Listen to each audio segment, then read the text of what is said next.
अच्छा जी, unit number 13 start करने वाले हैं क्लास 9th की मैथमेटिक्स का। भाई मोस्ट इम्पॉर्टेंट चैप्टर है ये आप लोगों का, और इसमें से शॉर्ट क्वेश्चंस बहुत ज़्यादा आते हैं। कल मैंने ट्रायंगल की वेरियस टाइप्स पढ़ाई, तो आप लोगों से गुजारिश है कि भाई इस चैप्टर को देखने से पहले जो बंदा यहाँ डायरेक्ट इस वीडियो पे आया है इसको ना देखो, पहले पहले टाइप्स ऑफ ट्रायंगल को देखो। आपको ट्रायंगल की टाइप्स अगर नहीं आती तो इस चैप्टर पे आने की ज़रूरत नहीं है।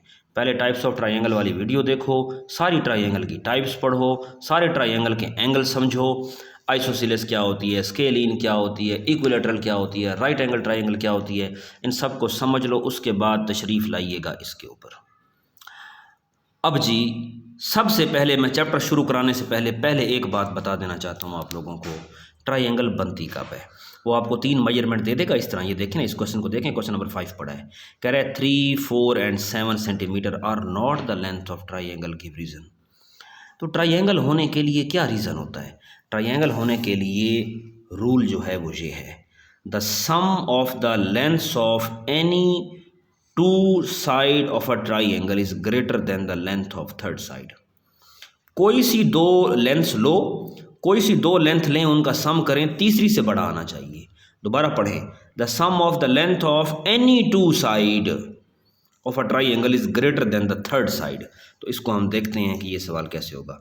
आप देखें 7 + 4 करो, वाकई 3 से बड़ा आ रहा है, ठीक है। आप ऐसे करें कि 7 + 3 करो, वाकई 4 से बड़ा आता है। 7 + 4 करें, इससे बड़ा आता है। 7 + 3 करें, 4 से बड़ा आता है। लेकिन जब तीसरी बार करोगे 3 + 4 करो, 7 से बड़ा आता है? नहीं आता। तो ये रीज़न है कि दो साइड का सम करें, तीसरी से बड़ा आना चाहिए, लेकिन 4 + 3 7 आ जाता है, और वो भी तो 7 है। तो ये ट्रायंगल की साइड्स नहीं है, ये एक रीज़न है। खैर मैं क्वेश्चन कराता हूँ, आपको पूरा तो समझ आ जाएगी। तो ये पता होना चाहिए कि ट्रायंगल तब बनती है when sum of lengths of any two side, triangle की किसी दो लंबाइयों का मजमुआ तीसरी लंबाई से बड़ा होना चाहिए हर हाल में, तब जाके ट्रायंगल बनती है। तो आइए जी शुरू करते हैं। अगर आपने वो वीडियो देखी है, देख ली है, तो तब समझ आएंगे। MCQs भी समझ आपको नहीं आने। पहला कह रहा है the angle opposite to longer side of a triangle is greater. Detail में देखते हैं, दो पार्ट्स बनाने पड़ जाए नो इशू, लेकिन समझ आनी चाहिए। The angle opposite to longer side. यार मुझे एक बात बताओ, मैं आपको कहता हूँ कि ये साइड इतनी है, तो इसके सामने बनने वाला एंगल जो है वो भी कम ही होगा। ये देखो इसके सामने एंगल कितना बन रहा है, कम। मैं साइड बढ़ा देता हूँ, फिर मैं आपसे पूछता हूँ कि हाँ जी इसका जो बनने वाला एंगल है, अब आप कहेंगे जी वाकई एंगल बढ़ गया है। फिर मैं कहूँ ये लो इतनी बड़ी साइड, और फिर मैं आपसे कहूँ हाँ जी इनको मिलाओ, तो फिर आप कहेंगे जी यहाँ पे बनने वाला एंगल अब बड़ा है। पहले एंगल देखो कितना था, अब एंगल देखो कितना है, अब एंगल देखो कितना है। तो इस तरह मैं आप लोगों को कहता हूँ कि ये देखें, साइड अगर इतनी है तो ये देखें एंगल यहाँ पे बहुत कम है। साइड अगर आप बढ़ाते जाएं बढ़ाते जाएं बढ़ाते जाएं बढ़ाते जाएं तो एंगल भी बढ़ता जाएगा। तो यार ठीक कह रहा है ना कि बड़ी साइड के सामने the angle opposite to longer side, लंबी साइड के सामने वाला एंगल इज ग्रेटर। बड़ी साइड के सामने वाला एंगल भी बड़ा होता है, तो गलत कह रहा है।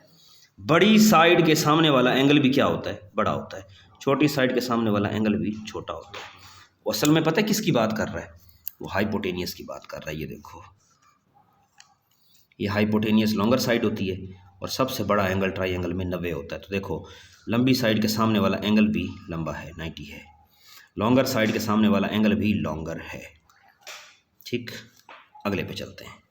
आगे भाई साहब हमें कह रहा है in a right angle triangle greater angle is 60। हालत देखो, पीछे कह रहा है right angle triangle. Right angle triangle कौन सी होती है? जिसमें एंगल एक एंगल 90 हो। और वहां से भाई साहब क्या कह रहा है कि राइट एंगल ट्राइंगल में ग्रेटर एंगल 60 होता है। तो कायमा ज़ाविया मुसल्लस में यानी राइट एंगल ट्राइंगल में सबसे बड़ा ज़ाविया कौन होता है? 90 होता है, 60 नहीं होता। तो फाल्स हो गया। अगली चीज़ सुने, थर्ड। कल मैंने टाइप्स ऑफ ट्राइंगल पढ़ाई हैं, मैं दिखा भी देता हूं दोबारा। कहता है in an isosceles right angle triangle. पहले बता दूं आइसोसेलेस क्या होता है। आइसोसेलेस ट्राइंगल वो होती है जिसमें दो साइड सेम हो, तीसरी डिफरेंट हो। ठीक है, कहते हैं आइसोसेलेस में angle other than 45, angle other than right angle, right angle के अलावा जो एंगल होंगे आर ऑफ 45। कहता है राइट एंगल के अलावा यानी 90 के अलावा दोनों एंगल 45 होंगे। तो आप लोग देखें आइसोसेलेस कल मैंने पढ़ाई थी, आइसोसेलेस मैंने क्या कहा था, 90 के अलावा वो कह रहे हैं बाकी दोनों एंगल 45 होंगे। तो देखें आइसोसेलेस की कंडीशन क्या है, दो सेम तीसरा डिफरेंट हो। तो देखें दो मेजरमेंट सेम हैं, 90 के अलावा बाकी क्या क्या बनेंगे, कंडीशन भी तो पूरी करनी है। आइसोसेलेस क्या होती है, ऐसी ट्राइंगल जिसकी दो मेजरमेंट सेम हो तीसरी डिफरेंट हो। तो देखें ना दो सेम है ना, तो वो क्या कह रहा है हमें, वो कह रहा है आइसोसेलेस राइट एंगल ट्राइंगल में angle other than right angle यानी 90 के अलावा जो एंगल होंगे वो 45 ही हो सकते हैं। तो ठीक कह रहा है या गलत कह रहा है, बिल्कुल ठीक कह रहे हैं। 90 के अलावा जो बाकी एंगल होंगे वो क्या होंगे, 45 ही होंगे।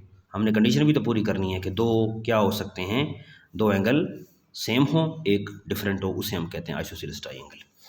नेक्स्ट जो चीज़ हमारे पास है वो देखिएगा, हमें कह रहा है ए triangle having two congruent side is called equilateral triangle. ऐसी ट्राइंगल जिसमें सिर्फ दो साइडें बराबर हों तो उसे कहते हैं इक्विलैटरल।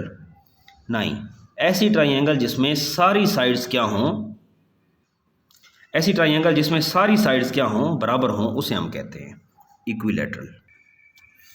अच्छा, उसके बाद जो हमें कह रहा है वो देखिएगा, तो triangle having all congruent side, तब वो इक्विलैटरल होगा। सिर्फ दो बराबर होने से इक्विलैटरल कैसे बन जाए, इक्विलैटरल होता है ऐसी ट्राइंगल जिसमें सारी साइड्स आपस में बराबर हों, ये हमारे पास इक्विलैटरल है।